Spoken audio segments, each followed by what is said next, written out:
Isa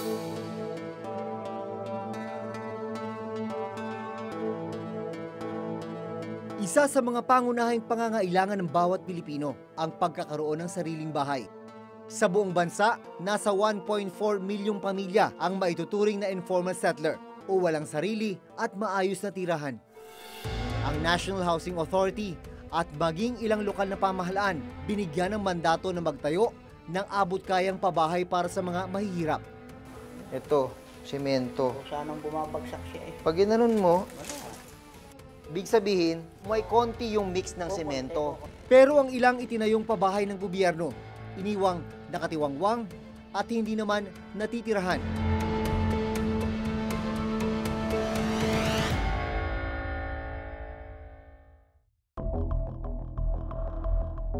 Sa bayan ng Pavia sa Iloilo City, matatagpuan ang isang housing project para sa mga empleyado ng Iloilo City Hall.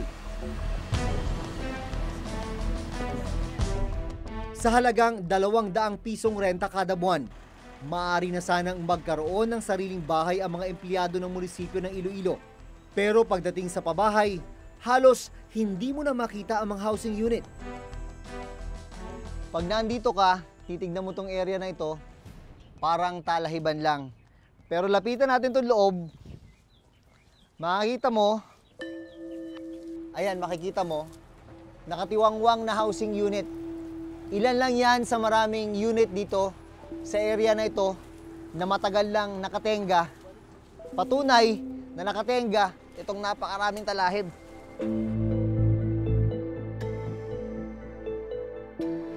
Ilang hayop rin gaya ng kambing ang nakita sa pabahay.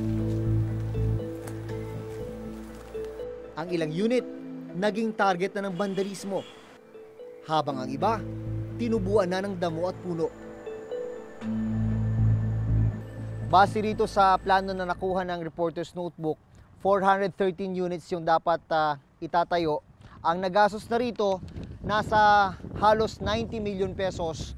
Makailang ulit na sinilip ng Commission on Audit ang Iloilo City Employees Housing Project. Base sa audit ng COA, taong 2001, nang simulang ipatayo ng local government ng Iloilo City ang pabahay. Pero hindi ito natapos noong 2002 dahil sa alegasyon ng anomalya at substandard na material. Ibig sabihin, mahigit 15 taon na itong inabandona. 130 milyong piso ang inutang na pondo ng Iloilo City Government sa isang bangko. Mahigit 80 milyon ang aktual na pondong ipinahiram sa LGU. Base sa audit ng COA, umabot sa 62.6 milyong piso ang nagastos ng city government sa proyekto. Habang halos 24.8 milyong piso naman ang ibinayad na interes sa pautang. Wala ni isa sa mga housing unit ang napakinabangan. Ang isa daw sa pangunahing problema ng housing project na ito ay substandard yung mga materialis na ginamit. Meron pa daw mga pinto dati yan. May mga pinto, may mga bubong, pero dahil napabayaan nga, hindi nabantayan, pinagnanakaw ang mga pintuan, ang mga bubong. Well, yung vegetation na nakikita, yung mga halaman, no, maaring masira yung pundasyon ng bahay sa loob ng higit 15 taon. No? Napakatagal nun. At napansin ko rin base dito sa mga video, parang wala pang drainage o kalsada. So, most likely, masasaturate yung foundation, no? Yung pinutungtungan nung mga tahanan na to. Ayon sa kasalukuyang administrator ng Iloilo City, walang natapos na housing unit sa pabahay. Mayroon pong seryosong aligasyon na ang mga naturang bahay na itinayo ay itinayo hindi tugma sa kung anong plano nito at ginamitan ng very substandard materials. Bunsod ng mga aligasyon, hindi tinapos ng kontraktor ang konstruksyon ng proyekto. Sa kabila po ng seryosong attempt ng lungsod na maisip ang summons, hindi po malocate ang lokasyon nitong Alexander Trinidad na siyang di umano ang may-ari ng Ace Builders and Enterprises. Pinuntahan namin ang nakasaad na address ng Ace Builders at Enterprise sa dokumentong aming nakuha. Pero bigo kaming matunton ang kumpanya. Yung hinahanap yung Vincent Lim Street, kung mapapansin nyo rito, walang ganong street.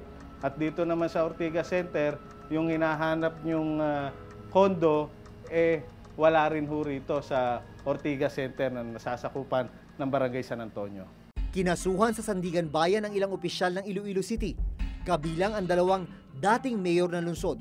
Sa former mayor natin, ang the first mayor ay nasa Sandigan Bayan na ho ngayon. Nakitaan ho ng probable cause na sampahan sila ng violation ng anti-graft. Kasama namin sa pag-iikot ng araw na yon, ang kapitan ng barangay kung saan nakatayo ang pabahay. Buti hindi naisipan ng mga taga rito sa inyo, yung mga walang tahanan na pasukin ito. Alam mo naman yun ang nangyayari sa may Luzon, di ba? Actually, nung una may attempt, pero napigilan to. Dahil iksido kami na mayroong nagplano na pasukin natin para may bahay tayo.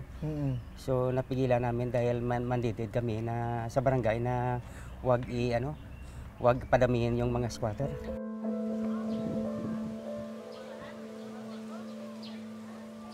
Sa gilid lang ng inabandonang pabahay, nakatira ang 66 na taong gulang na si Mang Nicolas Castillo.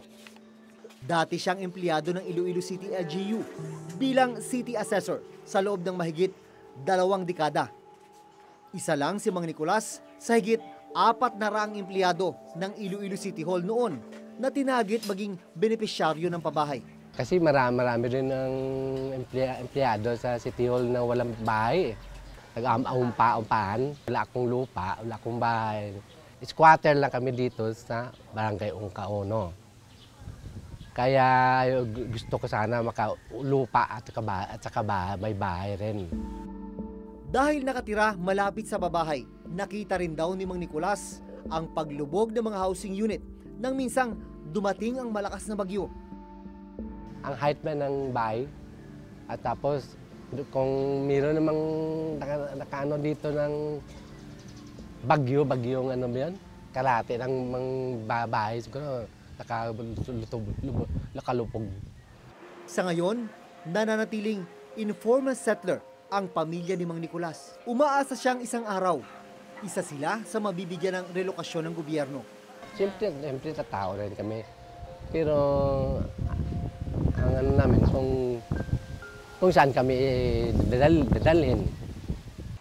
Kinuha namin ang panig ng dating alkalde ng Iloilo City na siyang nag-implement ng proyekto. Nais namin sanang malaman kung bakit hindi ito natapos. So far as Mayor Trenes is concerned, during his term, hindi naman ho nagpabaya dito si Mayor Trenes. All of the procedures na dapat ho gawin, sinunod naman ho. Sinalo lang naman to ng administration ni Mayor Trenes. So you have to follow naman ho kung ano yung mga nasa kontrata.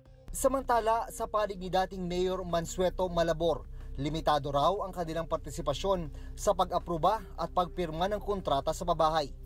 The participation of former Mayor Malabor is limited to the evaluation during his term na na-approve yung kontrata na yan. Kasi siya ang nag-sign ng kontrata. So his participation is limited to that. So whatever happened after that, wala na siyang personal knowledge.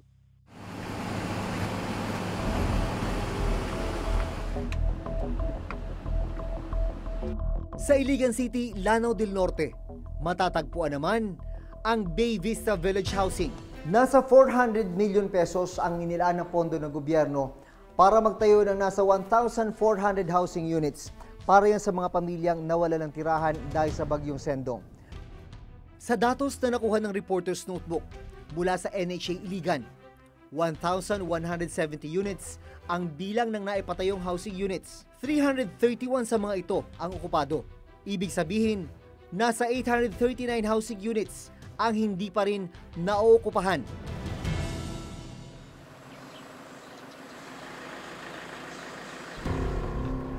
Nang puntahan namin ang mga unit na wala pang nakatira, nadatan namin ang ilan na wala pang mga pinto, bintana at linya ng kuryente. Ang ilan may mga bitak na sa mga pader. Ang isang unit na ito, pinasok na ng lupa dulot ng malakas na pag-ulan. Ipinatayo ang Iligan Bay Vista Village sa ilalim ng National Housing Authority o NHA. Ibig sabihin, Sila ang nag-implement ng proyekto. Sa gitna ng aming pag-iikot, nakilala namin ang isa sa mga residente ng pabahay na si Liza. Maging sila na nakatira na sa pabahay, marami pa ring idinaraing na problema. Kailan na-award sa inyo?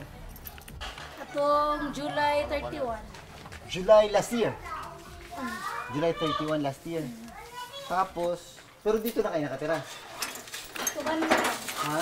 Natungan mo, kung mag-kuryente. Wala pang kuryente. Paano ang buhay niyo paggabi? Ay, mo reflex mo po ang hayag dili. Na may kuandira, suga, sa kurman. Hayag, mga po dili na mga silingan uban. Bukod sa walang kuryente, wala ring supply ng tubig. Dito iniimbak yung supply ng tubig para sa mga taga rito. Water bladder ang tawag dito. Napasok dyan yung rasyon ng tubig. At kung kakailanganin na ng mga residente, doon na binubuksan. Pero kahapon, nagrasyon dito. Ngayon,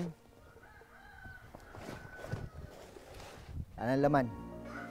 Tungo dito yan, pag binuksan nila, buksan nila yan. Diyan ngayon, mag-aabang yung mga residente. Mula nung lumipat sila rito, yan na yung isa sa pangunahin nilang problema. Ang kakulangan ng supply ng tubig. Para ma-turn over mo ang isang bahay, at least yung basic needs ando na. Kung wala pa mang permanent Meralco installation, at least temporary electrical facilities. Tubig, pag wala ka pang water installation, may rasyon ka ng tubig. Bukod dun sa kakulangan sa supply ng tubig, ito pa yung problema ng mga nakatira rito. Yung kanilang mga daan, yung ibang parte, may semento. Yung iba, ito, puro bato. Isa ang pamilya ni Evelyn sa mga umaasang mabigyan ng unit sa Bay Vista Village Housing. Nasira ng bagyong Sendong ang bahay ni Evelyn. Sa ngayon, nakikitira siya sa bahay ng kanyang anak sa Iligan.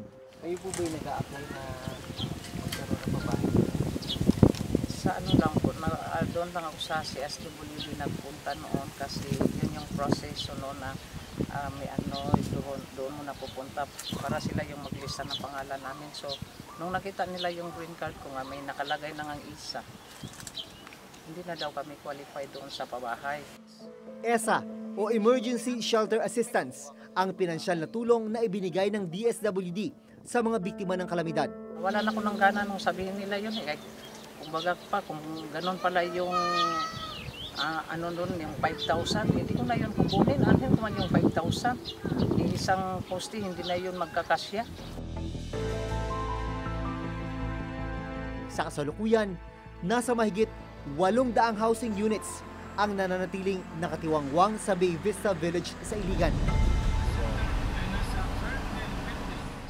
Pinuntahan namin ang satellite office ng NHA sa Iligan, pero hindi sila nagpaunlak sa amin ng panayam. So kung may mga questions kami tungkol dun sa housing nyo dyan, sa kanila,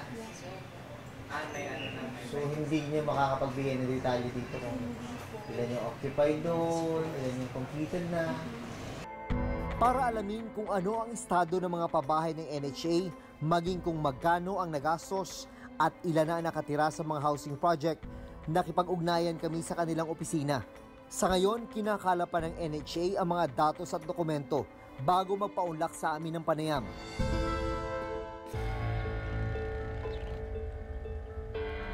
Pero hindi lang sa Iloilo City at Iligan City, may mga pabahay na hindi napapakinabangan. Yan o. Ibig sabihin, halos kukunti yung laman sa loob. Dito sa part na to.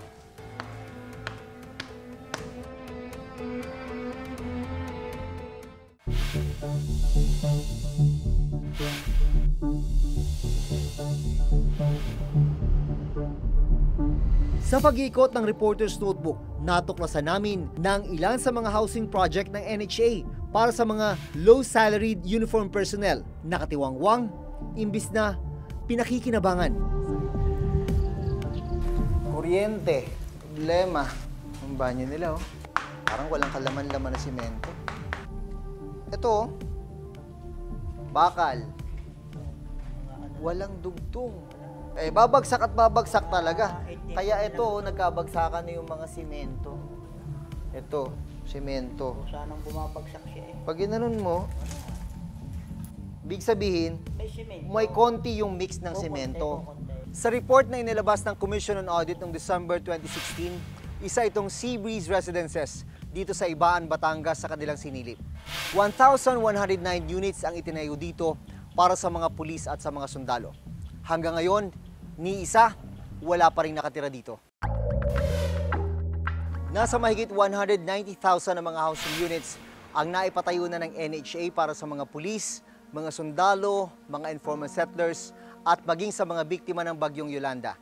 Sa bilang na yan, nasa 76,000 housing units ang may nakatira. Ito ngayon ang nakakagulat. Sa bilang na yan, 60% ang nakatenga, naluluma, nasisira. 11 na housing projects ng NHA sa buong bansa ang nasilip ng COA na walang nakatira. 4 na housing projects naman ang nakitaan na ng pagkasira at pagkaluma ng mga housing unit. If you develop somewhere, is beyond those accessible distance from the employment ng mga tao, waste of money talaga yan. Walang titira. Bakit ang dami nakatenga? Ba't ang dami hindi okupado kung Okay. ganun?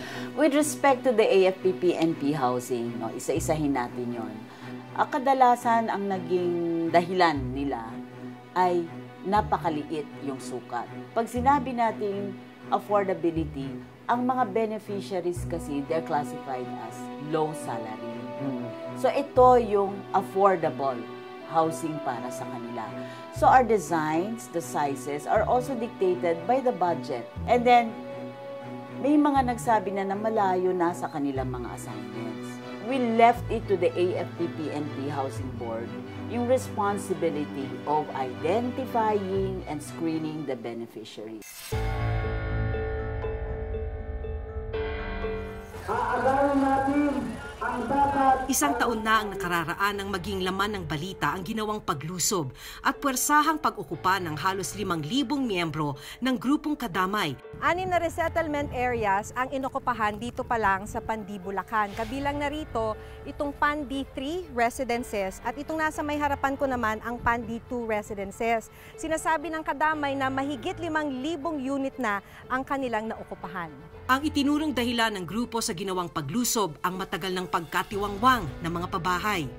Ang sinasabi ng National Housing Authority na meron silang aplikanting 49,000 na aming inagawan o ng Kadamay, malaking kasinungalingan. Pinaglalaban namin ay di magkaroon ng bahay, magkaroon ng libre at pangmasang pabahay ang mga maralita. Ayon sa NHA, meron ng mga benepisyaryong pinaglalaanan ng mga ito. So yung inokupahan nila po ay para sa iba pang hindi inililikas mula sa danger areas na kasama sa 60,000. Yung iba naman pong inokupahan, kasi 2 programa yung pabahay na inokupahan nila eh. At yung iba pa ay yung AFP-PNP housing. Yung inagaw ng Kadamay, sabi ko, ano lang, total, Pilipino man rin yan. So, ibigay mo na lang sa kanila. Total, maliit yun. Inaagaw na rin nila. Bigyan ko lang kayo ng bago na mas malaki.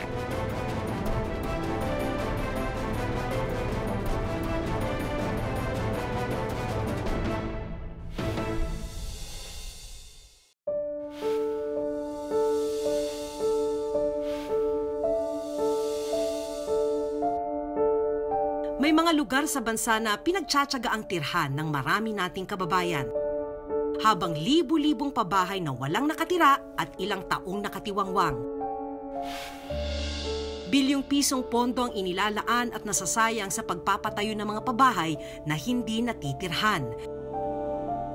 Sa huli, dapat na magbantay ang publiko kung paano at saan ginagamit ng gobyerno ang kaba ng bayan. Pondong dapat pinakikinabangan ng publiko dahil pera natin ito.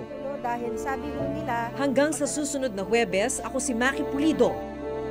Ako si Jun Veneracion at ito nakatala sa aming Reporter's Notebook.